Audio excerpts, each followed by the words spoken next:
attempting to be fully here. By the end of the episode, we will be fully here. Oh, No for longer sure. scattered. For sure. No longer scatting.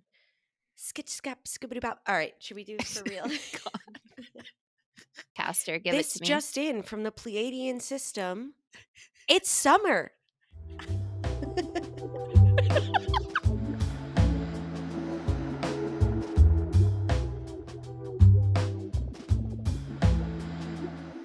Hello and welcome to Frequency Broads. I am Tara. And I am Victoria, and we're so excited you're here today. If you are new, welcome. If you're returning, thank you for being here. We love you. We do. We love you. Especially because today we're talking about summer.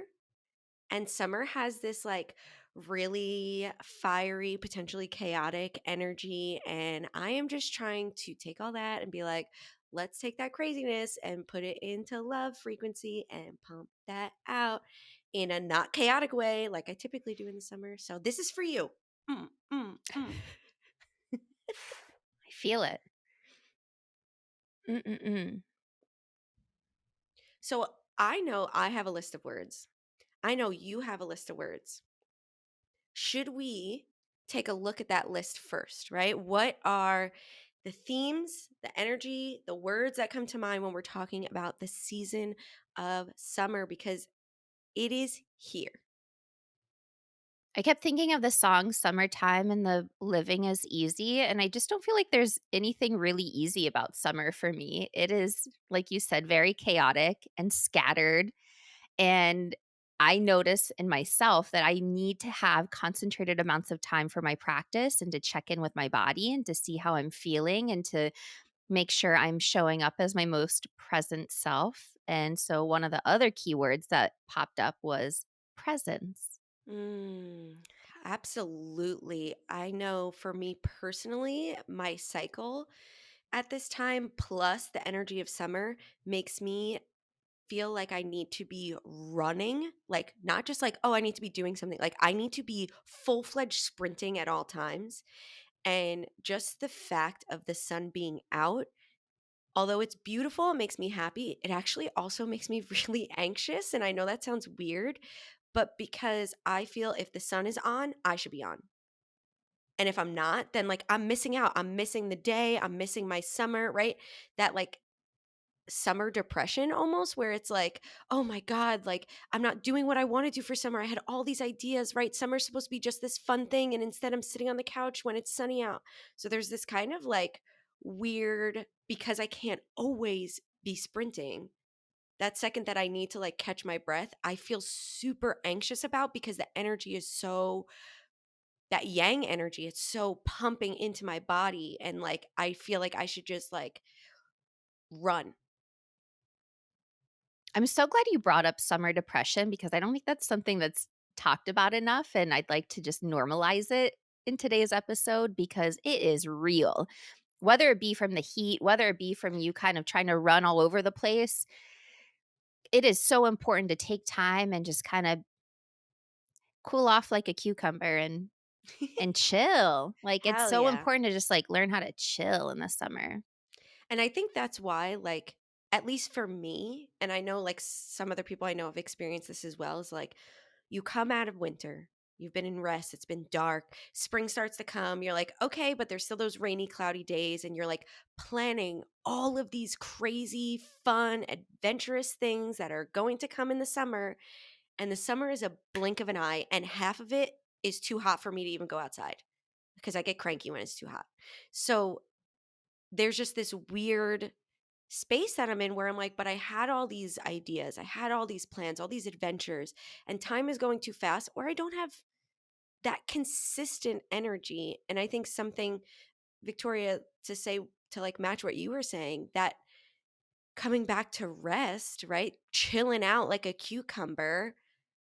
I think it's so important, just like when we're in our complete yin energy, we still need to find some kind of movement, right? We still need to make sure that we're transmuting and moving energy. When we're in this full yang energy of summer, the sun is like pumping us with energy from the cosmos.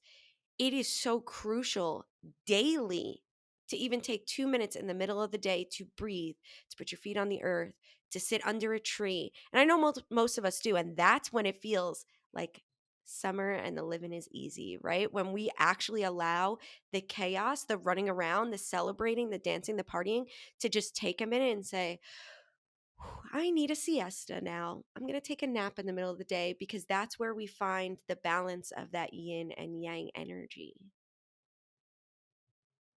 Yang energy is also rooted and grounded and is the container.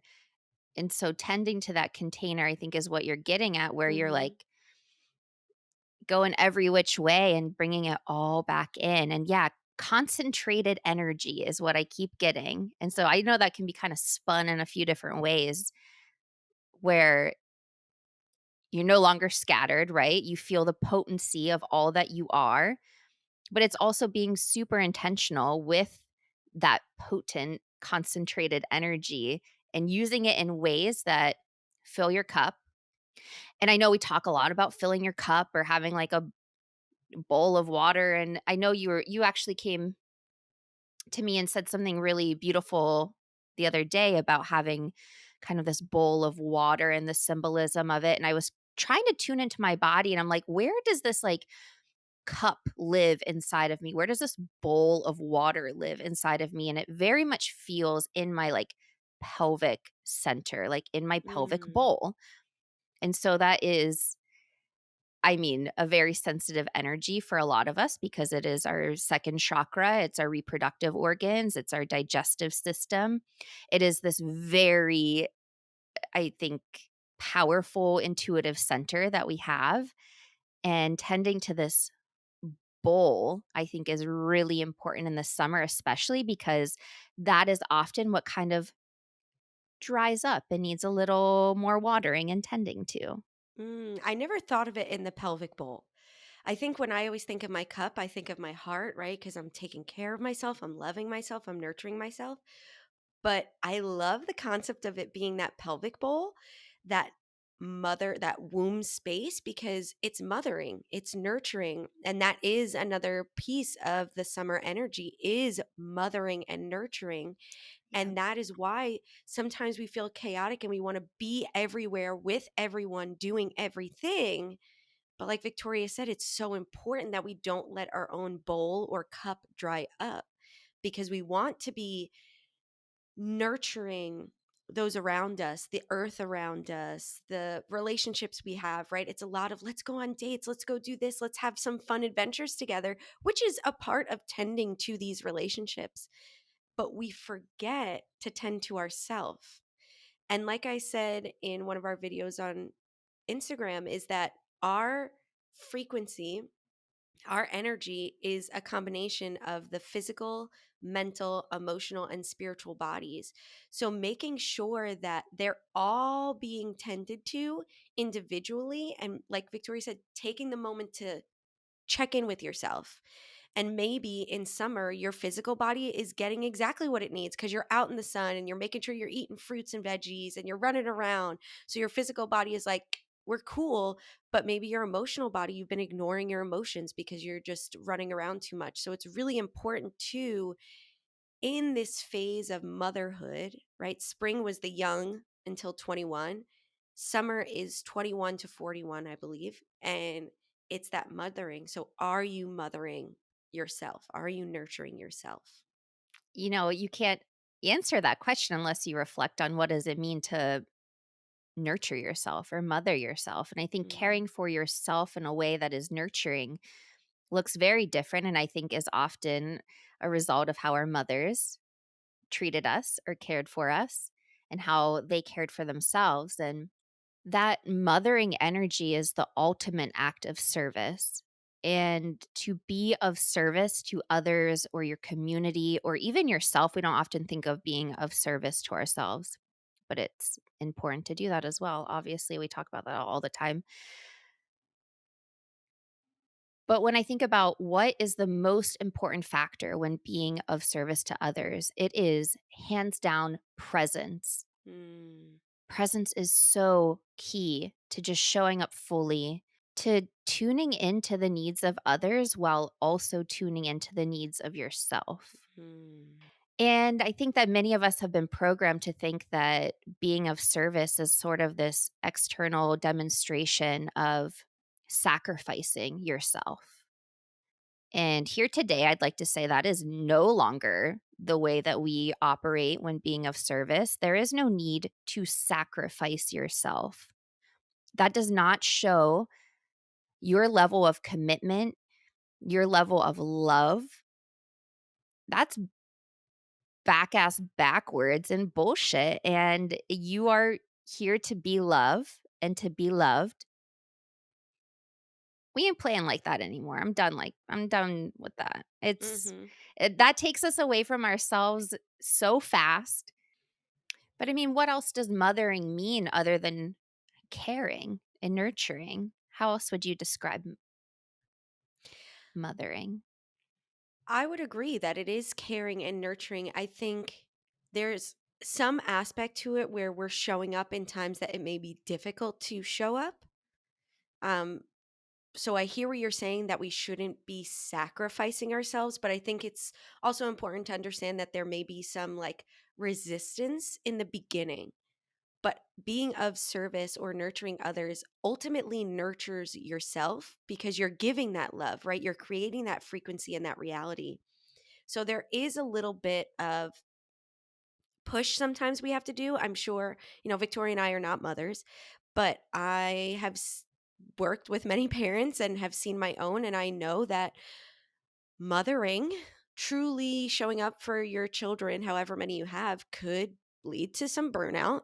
Um, so I'm not saying that it doesn't require showing up in a certain extent, but there was so long where everything was on the mother, and that's why there was such a burnout, that she was the only one that could provide nurturing when that is not true, right? Everyone can provide nurturing. So I think there is this balance that we need to have between the give and the take, and that's going to look different depending on what you're mothering and nurturing, whether it be a literal child. Like, your child is not going to be able to nurture you back as the parent the same way, but they can give you some of that love and respect back just in their frequency of being in your light, right? But similar to projects, romantic relationships, businesses, there is this give that can lead to burnout. That's why it's so important to continue to check in with yourself and make sure that give and take is reciprocal.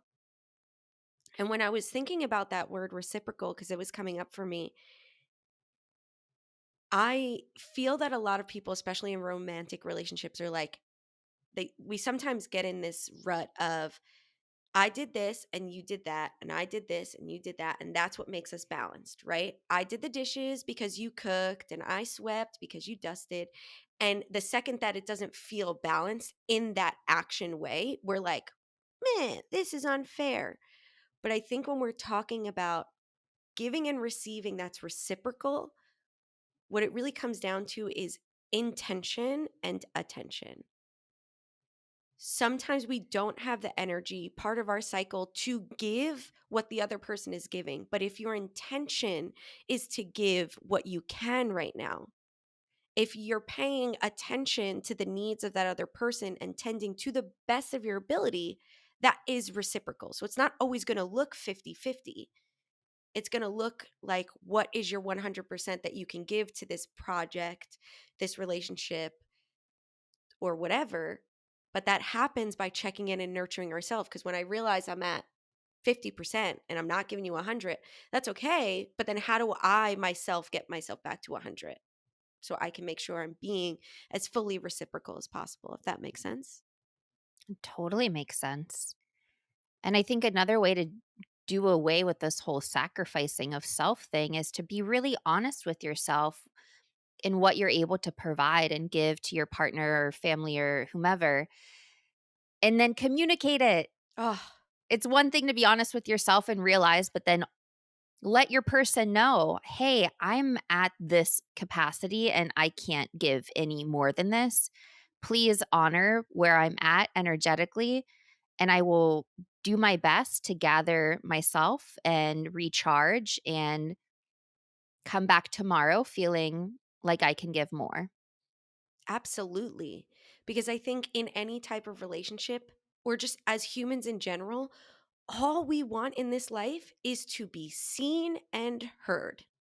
Of course, we also want to be accepted for what they're seeing and hearing, but the first step is like, do you actually see me? Do you actually hear the words that I'm saying? Are you digesting that? And when we're communicating, that allows not only for you to be seen as someone who's not at their 100%, but when you communicate, for example, with me working part time, I'm taking care of a lot of the house stuff. And sometimes I can get really frustrated and feel that unfairness.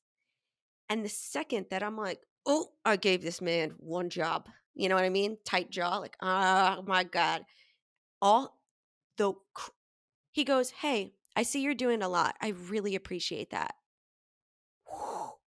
That anger is gone.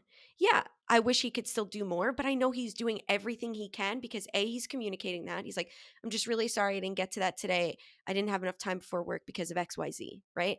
And that he sees me and appreciates for what I'm doing. Boom. All of that like pent up energy can be released and transformed back into love to understand like that's where he's at. If he didn't communicate that, I would have been pissed that he didn't do these things, right? But the fact that he was able to communicate, this is where I'm at right now. So I was able to see him.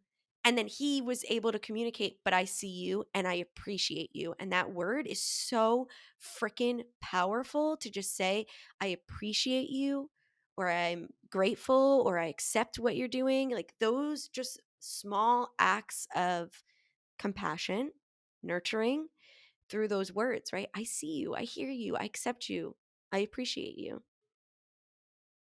That's truly intentional attention. Mhm. And I think we all want to receive attention, right? Especially, those of us who are dating or single and wanting very specific, deliberate attention from those we want it from. Uh, Having it show up in that kind of evolved, hey, I'm here for you. I see what you're doing. It does make such a difference. Yeah. We don't want attention in terms of like, I don't know, there's so many superficial Cat ways we've calling on the been streets. right, there's so many superficial ways we've been shown attention, and I think that we can start to move beyond that and be a little bit more. I think also just seeing how the person wants to receive that level of intentional attention. Absolutely. And again, that only happens with communication because you don't know. You Good could old read their words. energy and you can take your best guess, but at Yeah, the same time, you need that clarification, right? I can read your energy, but it's also filtering through my own shit. So without communication, there's always going to be opportunities for misunderstanding. And save yourself the headache. Just say it. and those of us who are so energetically sensitive, we're feeling stuff all the time. Sometimes it kind of takes us out of us feeling everything by Mhm. hearing what you're feeling, what you're experiencing. So we're not filling in the clues and kind of reading between the lines energetically. Like we want to hear how you're feeling, how you're doing. And it allows once when you're expressing yourself about how you're feeling, even at like the most mundane level, it allows you to start go a little bit deeper because you're actually expressing it with your words. So you're releasing it to some extent and you're able to see it outside of yourself and then dig another step deeper.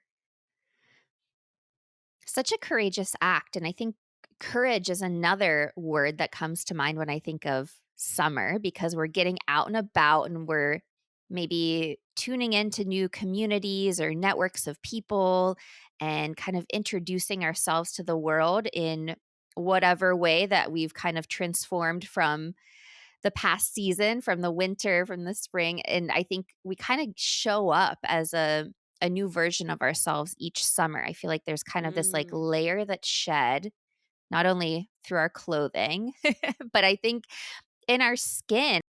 Something, and we could potentially cut this out, but I just wanted to It's not really about summer, but it is about this concept of communication and being able to dive a little bit deeper. Um, the first episode we talked about conditional and unconditional love, and how conditional love, or the way that I put it, is like scattered intimacy, right? Upon sitting with that, and I think that's the whole point of this podcast, right? Is to not just tell you what's right and wrong, but for you to come on this journey with us as we evolve. So, as I've been digging deeper with conditional and unconditional love, I recognize that love is love is love. And if you're giving love, it's not necessarily a bad thing. It may be unpleasant if it's conditional to yourself and someone else, but you're still trying to step into that space. Unconditional love is just the free, full expression of love without restriction. So when I was first thinking about it, I was like, oh, unconditional or conditional love is so bad. Like, oh, that created so much trauma in myself. And it did, right? Having conditional love given to me made me feel that everyone who's going to give me love has these conditions on me. So I should have conditional love to protect myself. But that's what conditional love is, right? If we really break it down, it's the fear of our past traumas, of someone leaving us, of being hurt. So we set these conditions that are like, oops, you know what? This is my exit ticket. And as I was diving in this more and recognizing that, like, yeah, I had conditional love for Andrew for a long time because I wasn't safe in my own body. I wasn't safe in my own heart to say, you know what? I'm willing to give you my whole heart. And once I did, it was beautiful like no other, but I couldn't do that in the beginning, and that's okay. But it's about being able to communicate that with someone and be like, "Hey, this for me is where like things get a little rocky," right? And that's where we can set a boundary. And I don't think we really specified the difference between conditions and boundary. And there's one very clear difference is flexibility. Now, I'm not saying we're flexible on our boundaries, but boundaries are something that's learned. This makes me uncomfortable. That means I need to set a boundary. I'm going to tell you my boundary, and you are going to work towards not crossing that boundary. And if you do, we're going to evaluate it. We're going to talk about it. We're going to tell you why it hurts, right? In hopes that you don't do it again. There's some exploration there. A condition is like, you did this, I'm gone. I don't care what you have to say. I don't care why you did it. I don't care to explain why I have it. It's just done and gone. So that's what makes it unpleasant or painful. But it's only because it's what that person is capable of. So what came through really clear for me is we don't want to judge people or ourselves based on the capacity we have for giving love, because we know that life's a mirror. And if we cannot give love unconditionally, its full expression of love, it's because we can't give it to ourselves. So by judging others for that, all we're doing is creating more harm for that person. And then they can't love themselves even more. And then they'll put more conditions on the love they put out. So as much as we've experienced, a lot of us have experienced trauma because of conditional love, it makes it easier for me to forgive and release when I remember that that's all that person was capable of at the moment. They were not safe in their body, in the situation, in the relationship. And that sucks. And I wish I could have done more. But it ultimately has nothing to do with me and their full capacity to open their heart. So we don't want to judge people for that, especially as we're coming into summer and the energy is chaotic and we're not tending to ourselves. We don't want to put that judgment first. We want to put compassion first. We want to put nurturing first. And if someone has these conditions or these boundaries, learning about them, helping them take the step down and say, where did this condition start? What fear is it feeding? And how can we start to break the wall down slowly in your own time until you're ready to give your love fully? That was so beautiful, Tara. Thank you. Woo! I know it's not very summer theme, but it's just like, I feel it's so important after the first episode to clarify, because I could feel people judging themselves or others for that conditional love. And I want you to take a step back and just be like, they're Mhm. trying. They're trying to Mhm. love me the best that they can. And how fun and liberating is it to kind of break out of the confines of the ways we've been programmed to love and the conditions in which we think we can receive or give that love. That Hmm. ultimately leads to this liberation, this free flowing form of love And it's the ultimate act of courage and trust to be in that energy of love where you're like, you're at peace with what is. Mhm. It's transforming love. It's being able to take the love that you already hold in the way that you express it and being able to evolve it into something greater, Mhm. Mhm.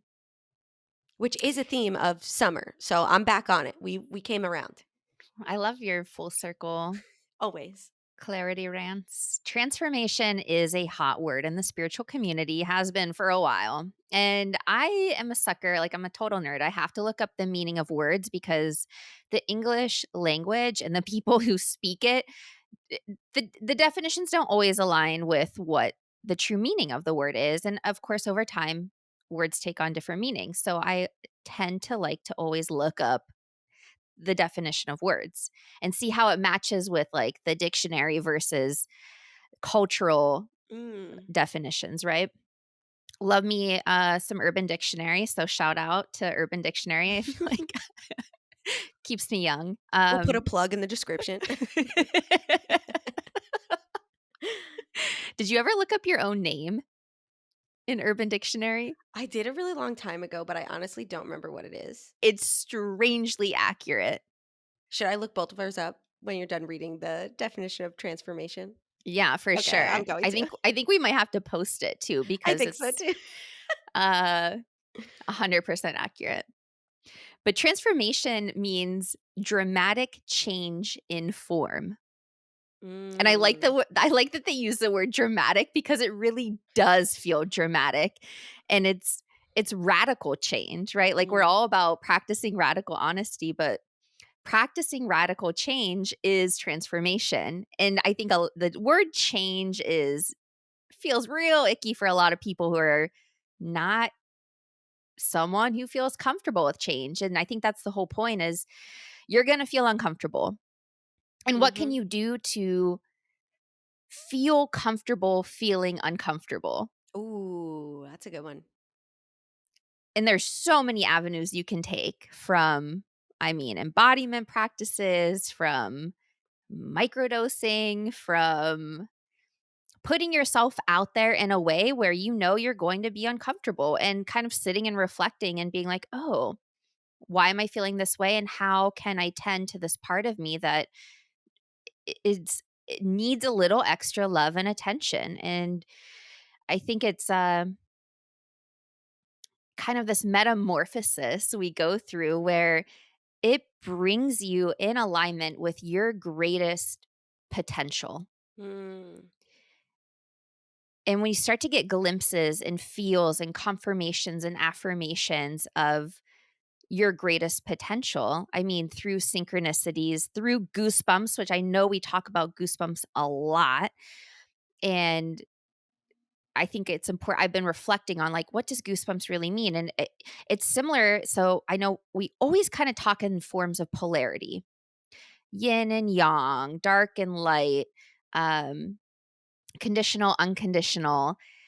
And when it comes to even, I like this example, anxiety and excitement, Mm, mhm. they often feel the same. And so with goosebumps, it can either mean like alert, alert, predator, fear, like it kind of triggers that defense mechanism, or it is the complete opposite sensation in your body where it allows you to sink deeper and makes you feel comfortable in your skin and gives you that confirmation that you need to be like, oh, yes, this feels right.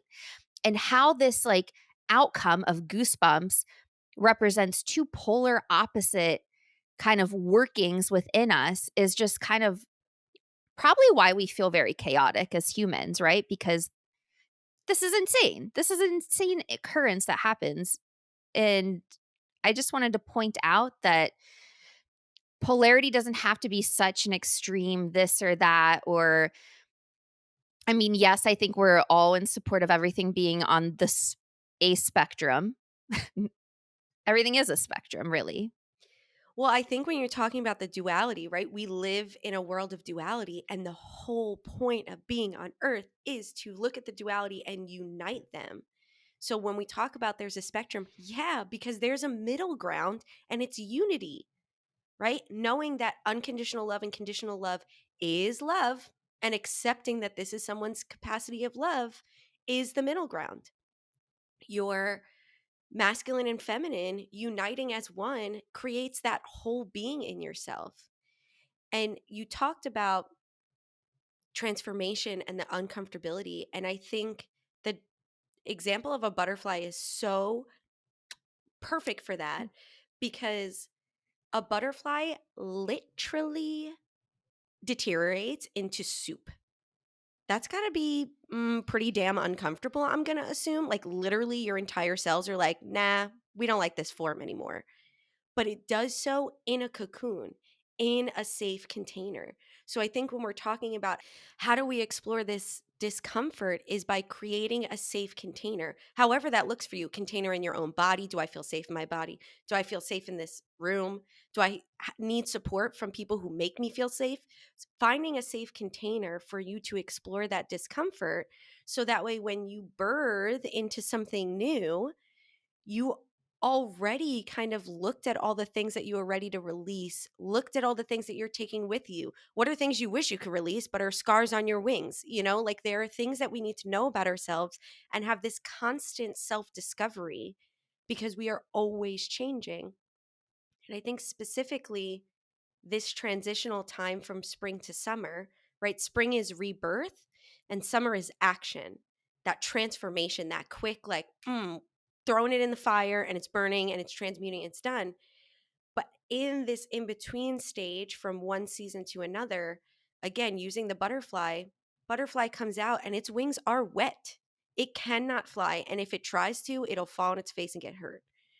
So Mm. as we're stepping into summer, when that chaotic energy there it is, chaotic energy is flooding our wings, because literally if you've ever seen a butterfly hatch, it has to continuously pump its wings to let the blood flow through it so the wings can grow and dry off. So you have energy pumping into your body, but there's still this moment of like breathing and finding the space inside before you're ready to take action, and then finding a little flower to sit on when you need a rest. Mm. Or for us humans, finding a juicy piece of fruit to devour and engage all of your senses. And it Mm. is strawberry season right now, and I am high The on life from it. strawberries in Oregon are like the berries, period, in Oregon are like no other. Exotica. Ugh. Yeah, When I went it back to is. New York after visiting, I was like, I'm going to buy blackberries. I literally spit it out. I was like, throw these out. These are terrible. Get out of here. Yeah, Oregon's got the Oregon's where it's at with the berries. berries. You know what else came to mind was it's so interesting to me that the energy of summer is yang, but we're in this nurturing mother energy at the same Mm-hmm. time, right? And I really love that you brought up being in the center. Like, what's in the center of the spectrum or of this polarity? And it's unity consciousness. Mm-hmm. And I think sometimes when you're kind of in the center of things, it can feel like nothing, which I know we've talked about on some other episodes, but that nothingness is ooh, that is right when I think the fruit is almost ripe for the picking, but you have to be patient. You have to keep tending to the garden and trust the timing of things. Mm-hmm. That center spot when it's feeling like nothing or when it's feeling like everything, that's the potential spot. That's the creation spot. So you're shooting that hour of potential and that's in that center spot, but you have to wait for it to fly and hit whatever manifestation or thing you're trying to cultivate or embody for it to land, right? But that is the spot. That's the presence, right? Another duality, past and future. The center is Yep. presence, right? There is where we create our reality. So Tara's been inspiring me to write more because I have so much good stuff that drops into my brain and then I literally forget it 2 seconds later. And so I'm always in my notes app, but I'm like, okay, I'm going to be intentional. I'm really just going to like write what's coming through to me. And I really do want to honor how tender the season of change is, no matter what the season is outside, when you are going through change, it is heart opening, heartbreaking. It is reawakening everything in your life and giving you new perspective. And it can be a really incredibly difficult time. And it will challenge you in ways that you've never been challenged before.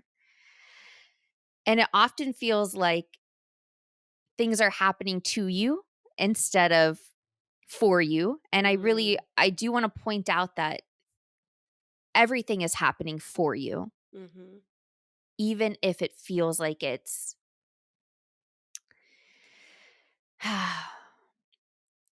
being directed to you in a way that you feel like a victim. mm, And so that victim mentality, I think it's really hard for people who are trying to support others who are in the victim mentality, but I understand the rawness of having that mindset, right? And I don't know if I necessarily wanna go down that path right now because I wanna finish my thought. I wrote something, I wanna share it with you. I can't even read my own fucking handwriting. Give me 2 seconds.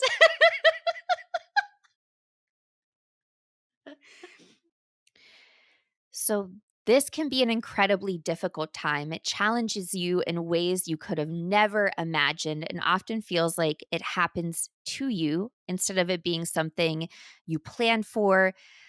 Um, and that may not always be the case. You could be planning for it, like moving, getting married, getting divorced. And I can assure you that everything is happening for you. There are no mistakes if you're ultimately growing and evolving in the process. And that's really what this whole life experience is about, right? So just know that you're not making any mistakes if things feel really off and icky and gross and not what you know, and the change is so uncomfortable and unbearable. It's still not a mistake. And if you feel like you've made a mistake, what have you learned? What is your lesson in the mistake? mhm. Well, I love that you clarify that you may make mistakes, right? Like the concept of mistakes in earthly terms of like, I made this decision and this decision didn't turn out the way I wanted to. I like to reframe the word good and bad to just pleasant and unpleasant because, like you said, everything is happening to you or for you. Everything is happening for you. So when we label it as bad, it's hard to conceptualize that. Why would something bad happen for me? When we understand that unpleasant things happen for us, it's a little bit easier to see that nuance. So we may make mistakes, but there are mistakes that need to be made, right? That's how we learn is Mm. through mistakes. So thank you for clarifying that. I love that. That was beautifully written. Good job, Victoria. Class for Victoria. Snaps for Thank Victoria. you. Thank you. And the age old saying that rejection is just redirection. Oh, I feel like I've never heard that. So, age old saying that I have not heard yet. Maybe it's a new age old saying.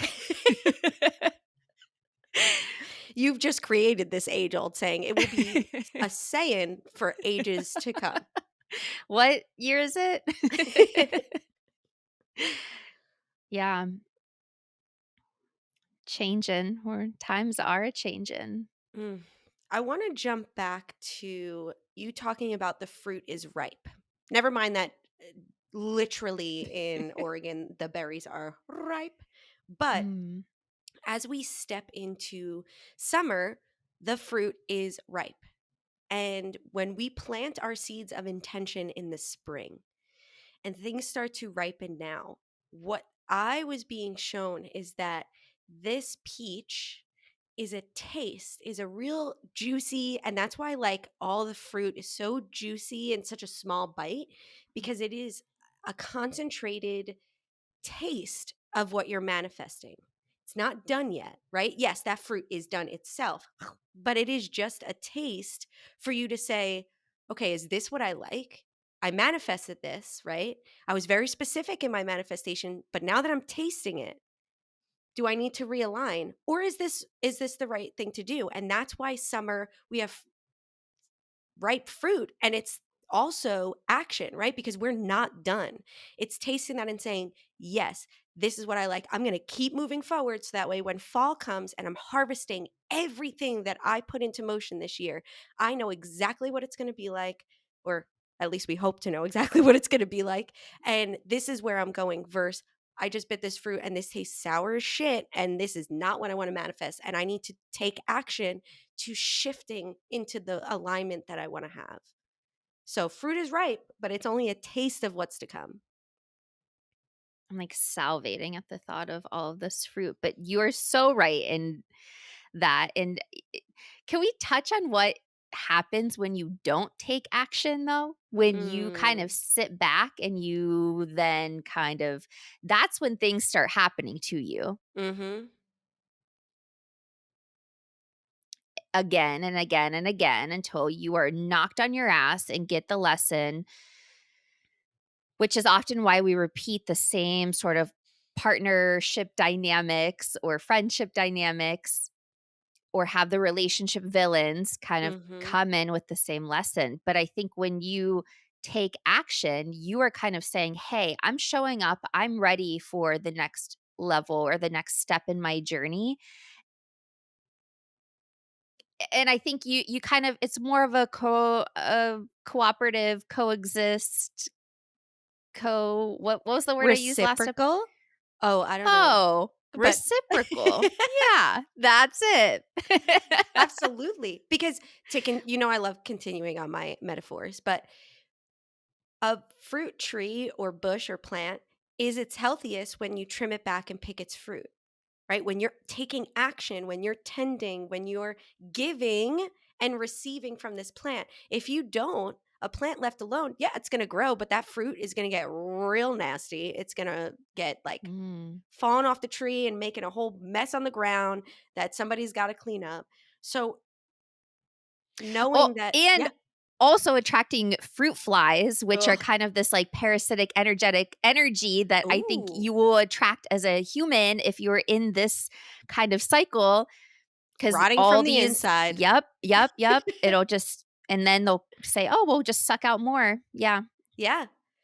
Absolutely. So, using this time of action, of right action, right? What is resonating with you? Don't just like do whatever, right? Taste that fruit. What's resonating about it? What's not? How can I move forward in right action?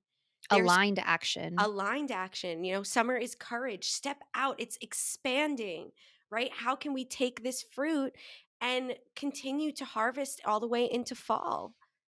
Mm. Whole lot of alchemy that happens during this season. Mhm. Fire is the element of summer.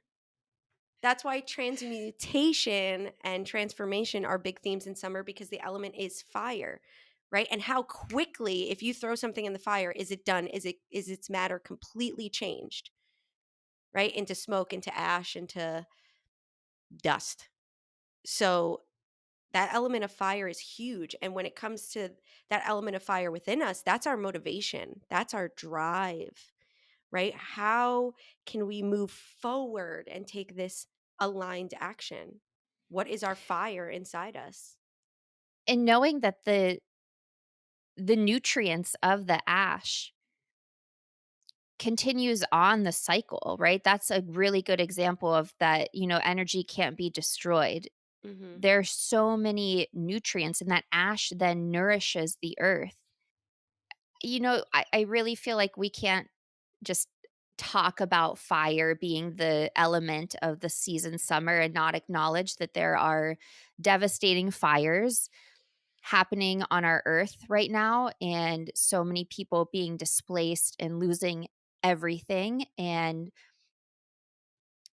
m- many more not even being able to go outside and breathe fresh air and being in the Pacific Northwest for the past decade or so.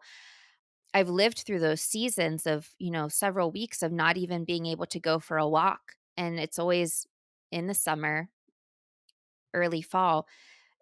And I think you are faced with this reality of the earth is changing, the earth is burning. Mhm. What what are we doing about it, right? What can we Mhm. do about it? And I think when we reach this level where things are burning in such catastrophic levels that we feel like we give up hope. And it's really important to maintain hope during this season as we watch so much devastation around us. I just got chills. But you're right. Earth is going through changes. We know that. We know there's climate change, and some of those changes are detrimental, but it's also a frequency change that Earth is going through. And as scary as it is for its inhabitants, us, the animals, the planet itself, it also needs to transmute some of the shit that we have been pumping into it, right? Because that's what we do. We always transmute our energy through the earth. And if we're transmuting shit, yeah, that's compost, right? That's fertilizing the earth. But at what extent, right? How much of that is too much? And when I think of fire in the summer, right? The energy of summer is heat, is fire. It's also the energy of the full moon. And both of those things are about illuminating.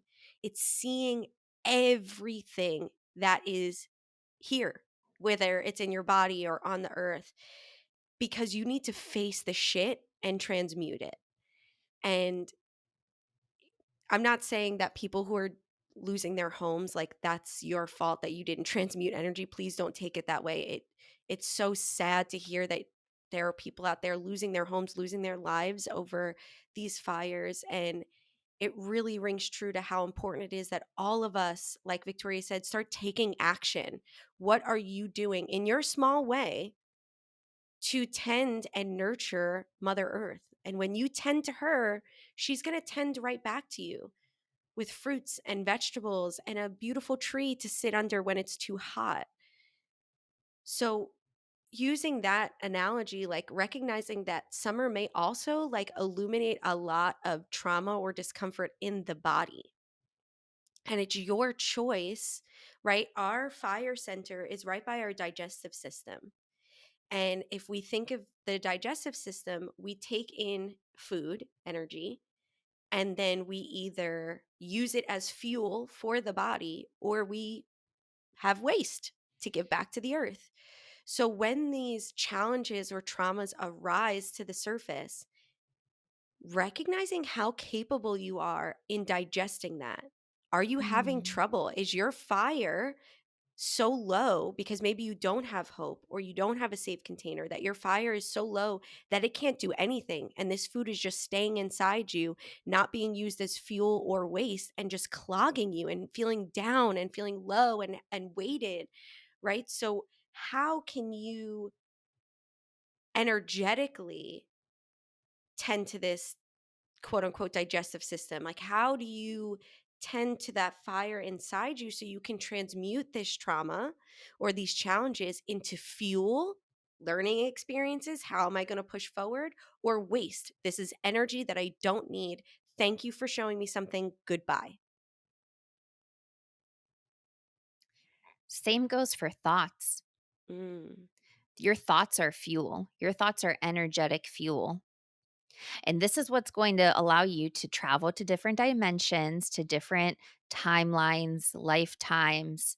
So I'm saying this here now today because I want to start to plant the seed for you to understand the power of your thoughts to take you to where you want to go. And there are multiple mechanisms working within you, like your digestive tract. That is, I mean, ultimately how we know how we fuel ourselves, right? Through mm-hmm, food. But fueling yourself through thought is equally as important. mm, I think reciprocity is something that I learned a lot about through Braiding Sweetgrass is this incredible, beautiful book written by Robin Wall Kimmer, and it is just such a beautiful balance of poetry and scientific study, indigenous beliefs. It just melds together all of these worlds that I think we've been trained to see as separate, like science and spirituality, indigenous cultures, and modern day farming practices, like all of these things that don't need to be separate any longer. And when it comes to tending to what happens after change, we cannot go about it in the same way we have been. And I think we're all Mm, realizing this. There's just sort of this who's going to step forward? Who are we going to let lead us into this next phase of doing things differently? And indigenous cultures is where it's at, where it's always been. mhm.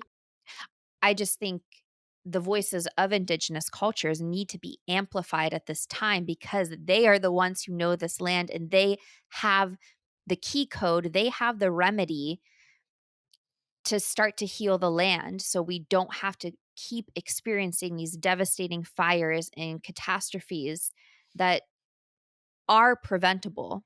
Mhm. And at the same time, I think the earth is going through this major shakeup, wake up for us all, the inhabitants, to realize we can't go about doing it in this same fashion. So, Yeah, I mean, taking a reflection on the past couple of years, we've seen society basically burn down to the ground. And at first, it was really scary, right? Everything we know, the structures we have in place with COVID and just everything was like burning to the ground, and everyone was so scared. But when you recognize that fire, that burning to the ground, is what allows to build something new, right? We can't build on top of old structures. That's too complicated. We need to see the destruction of it. Just like Earth in its healthy state still has fires because it needs to fuel the soil again, right? There is controlled fires that happen because we're not tending to the earth enough that it can do it on its own. There are also wildfires that aren't meant to happen because of how we're treating the earth. So there, and I think you're 1,000% right that the indigenous cultures, I don't want to say they came here and they didn't get their memories wiped like the rest of us, but there is just some level of remembrance that they hold that is the key that is why they've been oppressed for so long, right? Because they have the answers. I also want to jump back to the idea you were talking about of like playing in the dimensions and being able to shift in the dimensions. So we know that summer energy is community, it is play, it is adventure. And funny enough that it's the hottest part of the year, but it's the time that we have the most fires, right? Like, why are we having a fire when it's 100 degrees out? I don't know, but it's nighttime and we want fire and it's summer. But when we're to keep the playing, mosquitoes away. well, that's a fact. Um, but when we're in this act of play, something that I realized recently was my ability to play in my perspective of my reality, right, is the first step to exploring the realities of other dimensions or creating your own reality. And it first comes with play and imagination. And when you really wholeheartedly jump into this imaginative space, your body has physical reactions. And that's showing that you can shift your reality. So I'm going to give some really fucking weird examples on how young Tara used to play with her reality without realizing it. Don't judge me, but try it because it's actually really fun. One of them is when you're in the passenger seat of a car on a highway and you're going really fast. If you like make pause with your hands and you put them in front of you and like pull, like as if you're rowing, but like imagining yourself as like a cheetah or something that runs really fast. And like I would do, like I did that as a kid because I was like, oh, haha, look, I'm running as fast as these cars. But my heart started pounding. Like I felt it in my body. And I didn't realize that I was literally playing with my reality. Similarly, when I'm on a walk and all of a sudden the scenery might look like a scenery of somewhere else. And if I allow myself, right, we've recognized that before. Oh, this really looks like a rainforest in here. And I know I'm not in one, but it looks like this. And we stop there because our thinking mind is like, but we're not in a rainforest. But if you allow yourself to say, well, let's think that I am, and let's fully embody the thought that I am in a rainforest, you will start to feel maybe a little bit of like a damper, colder air, or like pick up on certain things where you're just like really in the essence of that. And I think playing in that way and exploring through your imagination is the first step to like accepting your creation of reality because all you're doing is shifting your perspective and your body is having physical reactions. So it just shows you that if you really wanted to change your reality, your body and your mind will do that for you. But you need to accept Mhm. that. You need to say, I'm doing this. As crazy as it feels, as crazy as it sounds, one last example that's really wild is if you lay in the back seat of a car. I went on a lot of long car rides as a child. When you lay in the back seat of a car and close your eyes and the sun is like flickering through the trees and like making all these shadows on your eyelids, I never see any flashes, but I get this sensation in my body that it's not in a morbid way, I promise, but that my life is flashing before my eyes. No actual visuals, but that whole feeling of like, "Oh, this is it. This is it. This is the like, oh, look at this." Like it's so crazy how your body reacts when you allow yourself to fully dive into imagination. And with all this energy pumping from the cosmos in summer, with the energy of summer being play and expansive and adventure, do it in your mind. Step out on the trail and imagine that trail is leading you somewhere completely different. Fully embody that and see how your body responds to that. And if your body's like, "We love this," then maybe go visit a place that's like that, right? Maybe that's your body saying like, "We resonate with this kind of place." That you know what I mean? Little play, little play. I love this, Tara. I think it makes it a more accessible and not so daunting thing when if you're kind of starting off on your spiritual journey or just on your journey of being more in tune with yourself and in your surroundings, it feels like there's a disconnect. Like you hear about other people's experiences and you're like, well, I haven't really gotten to that, or I can't feel like that. And it's so important to recognize that you're way more in tune and already doing the things that we're all doing. It just hasn't been really shown to you in that perspective before. And I think as kids, there's that joyous energy of play and imagination that we tend to lose as adults. And I think if you look at anyone who is like way older in their life and still experiencing that same level of creativity and joy and play, they just are having a way better life experience. And I think we look at them and we think, "Oh, how can I experience that myself? How can I feel more and play and joy?" And there's so many little subtle ways to go about doing it. So I'm glad you provided these cute specific Like running like a examples. cheetah. The running like a cheetah, all I can picture is like your life flashing before your eyes through the sweet little leaves moving in the sunlight. Um, and nothing makes you feel more alive than thinking you're about to die. Dude, yeah. Like I come out of that, like oh my I'm like, whoo, we're here. This is crazy. But something, when we look at those older people and we're like, look at them playing and having fun and having a joyous life, we're programmed to think that that's inaccessible because maybe they have a certain amount of money or a certain status or they have the physical space to do that. And it's like, that's the facade that we're taught. No, that's why Victoria said we are birthed and we are imaginative. We are connected. We are aware. And then we're told, like, cut it. So, like, know that, Yeah. like she's saying, it's accessible. It's not for the elite. It's not for only the people who have the time in the day. Do it on your drive to work if someone's carpooling for you. Imagine that you're driving in another country that's on the right side of the road. Please don't go to the other side of the road.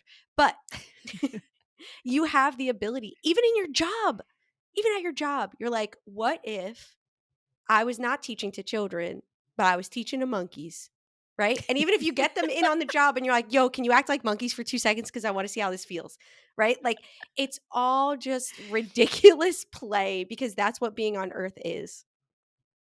Ridiculous play. I also wanna note that looking to other people in a way where we see that they have something and we want it, I think if we start to shift that perspective of less of a comparison, but more of a source of inspiration. Mm, Well, I think a lot of the things that you had listed there are very conditional circumstances that we think we need in order to achieve the thing we're trying to feel, and that's not the case. absolutely. And, I shared that the 2 cards I pulled today were compassion and mirror, and both of them had very similar. Wait, they were love and Oh, it's love and compassion. oh, I didn't see that ooh, I like that card. Yeah, and mirror, and both of them had very similar messages that when we see someone that we put on a pedestal, that we strive to be, right? When we again, it's this spectrum of being in the middle. When we assume that we're separate from them, they're better than us. We think because we're separate, the only way to achieve that is to knock them down and take their spot, right? But what it's really mirroring to you is that those are the qualities you have inside you that you want to amplify, right? It's not that you don't have them, it's showing you what you have inside that you want to lift up, right? That's why we all have different people on our pedestals, because it's a mirror of what we have inside us. Similarly to the people we despise, right? The people we quote unquote hate, those relationship villains, it's mirroring either something that needs to be tended to inside yourself, or showing you something that needs attention and love, right? So when we're thinking about what's in our reach and what's not, knowing that everything's in here and everything's a mirror. So if you're being shown, or if you're showing up to this podcast where we're constantly talking about creating your own reality, it's because you're ready to create your own reality. It's not because it's out of reach, right? It's because you're ready for that. So be a cheetah, be in Africa if you want, be in the rainforest. Who knows? Whatever you want to do, you could do it, especially with the energy of summer. I think I've gotten to this point where I'm into celebrating people being my muse and Mm, being my own muse and like totally like dismantling any sort of pedestal I've had in the past. I more look at it as a form of if what used to be a pedestal is sort of like, am I giving too much of my energy or attention to mm, that person, right? But going back to the thought of people being your muse, and it doesn't have to be romantic, which I think we've often thought of it being this like musician or poet, male writer, and then the female seductress, and like, nah, fuck that shit. It is anyone who sparks some sort of intrigue in you and is a source of inspiration. mm-hmm. And you, Tara, are definitely a muse to me, for me, with me. You're my muse too, girl. Thank Especially because you. you physically push me. You're like, do this. I want to see you do this. My little stage mom, you know? But you also push me in ways, and, we always talk about how different we are and we're this beautiful polarity, and Tara's get shit done. She is always on top of the deadlines we set for ourselves when getting things done for frequency broads, and I am very methodical, and I like to take a step back and reflect before acting, and I think oftentimes well, let me start to I've started to observe working so closely with you, Tara, that your fuel is different than my fuel for getting Mm-hmm. things done. And I think societally, the way you are fueled and acting and making progress in your work is how we've thought that is the way to do it. And people Mm-hmm. like me, people like Andrew, we don't want to call out Andrew too much because Andrew has not watched a single podcast episode yet, So you but guys should call him out. he does like, share, and subscribe. So he might have that on you. But I've been thinking about the ways that, dare I call us, procrastinators. And, I don't want to get too specific in the things that like we want to do versus the things we don't want to do. If there's any sort of resistance to doing the things we want to do, how do we fuel ourselves in a way where we don't have to have that like combustion of energy that like all of a sudden everything is kind of building up and pressurizing, and it gets to this point where you just have to do it because you have no other choice but to do it. Mm-hmm. And I've played with this and I've rebelled and have not done things, and of course it always bites you in the ass because you have to do certain things, right? But how do we start to kind of retrain our brains to fuel and have that like output of energy so it's not that like all at once thing that leads to burnout. There is no Mm-hmm. other like result other than burnout, and then you don't even feel good for getting the thing done. So I've been playing with, how do I start to pace out my energy, and I think the energy of summer is a really good time to experiment because we have more sunlight, we have more daylight, Mhm. um, and I think this kind of going back to the beginning of the episode where I said we have to have this, like, concentrated, intentional time for ourselves to care for ourselves.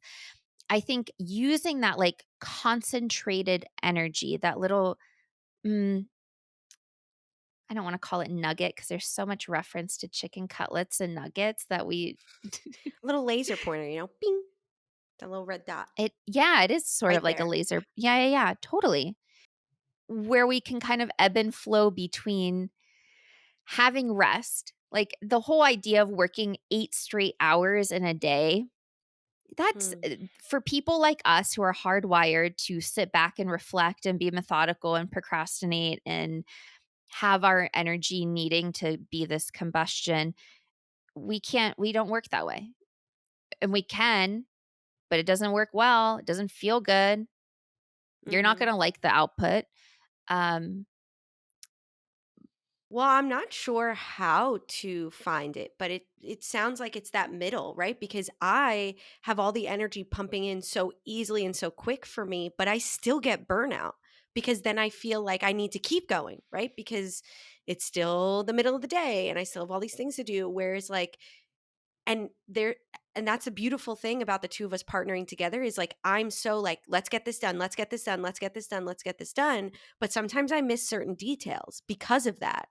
And because you're more slow and methodical, you catch details, but then because you're catching details, you hook into details sometimes, and it's hard for you to let go. So then it's that good balance we have where I'm like, "You know what? Thanks for pointing out that detail. Yes, but now that you've stopped me and made me breathe and look at it, it's good." And you're like, "Okay, cool. I yeah. need that person." So I don't know how, but there is that middle ground of like having the energy to push ourselves forward. Like you said, that concentrated energy. I think it's just practicing your cycles, practicing your daily cycle, and knowing that at the peak, right? In our peak summer, in the peak part of the day, we still need to balance it out with some rest and reflection. I think it just takes practice. Like Chase was saying with habits, right? Like just practice and curiosity and trying to focus on the things that are pleasurable that we want to move forward on instead of like the bad habits we want to let go of.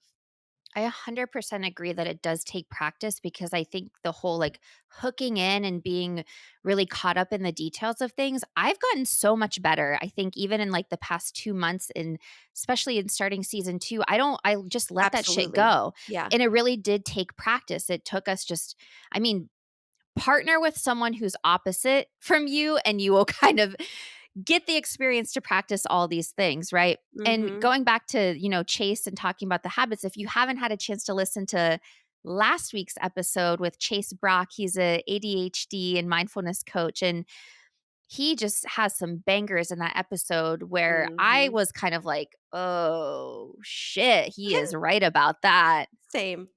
Same. Yeah, it is a good episode. But And then working with your opposite real quick, yeah, yeah.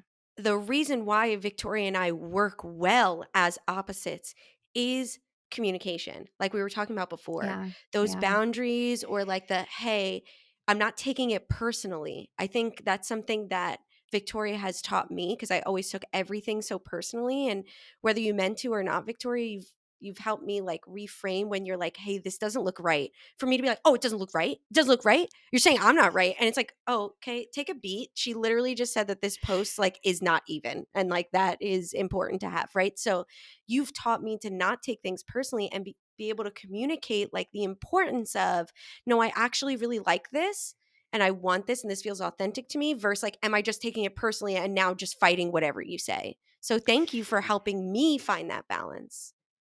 My pleasure. Talk about courage. Well, when it comes to not taking things personally, like, it comes down to us working together towards the greater good and Mhm. checking our egos, letting our egos be a source of our confidence, because I really do think our egos have an important place at the table if they are inflamed or towards one of the ends of the spectrums that just makes it feel real icky and Mhm. gross, or if it's the other end of the spectrum where the ego just isn't there at all. Like, an ego death is a great experience to have, but recovering from an ego death is dismantling to your whole system, and you really have to rebuild and rethink what it means to be courageous and confident. Mhm. Confidence looks and feels different with an integrated ego. Mm. But I think we're both working towards the greater good, and that's why we're able to just like, "Ugh, whatever." And, if you're PMSing or I'm PMSing or we're both very sensitive and like, I think we're able to just like love each other through it and know that like that isn't what matters at the end of the day. Oh, I'm Sort of like sorry. life. Is that unconditional love, my friend? As long as the details are just right, yes. Otherwise, you're gone. Just kidding. Okay, so what we're hearing about the season of summer, right? That frequency is the frequency of the middle of the day. It is the frequency of the middle of your life. You're mothering, nurturing, tending. It's about being courageous, fueling your fire, and playing and exploring in your community as you expand. Taste that fruit, say, yup, that's it. Take right action, right? Did I miss anything? We transform into something new. Did I cover all of summer? Summer is the greatest time to practice your alchemy out in the world. Yes. So now that you guys know what summer is, let's real quick find out what our names mean in Urban Dictionary because I have been patiently waiting. Yeah. Oh my God. All right. Are you ready? Hold on. I got mine right here.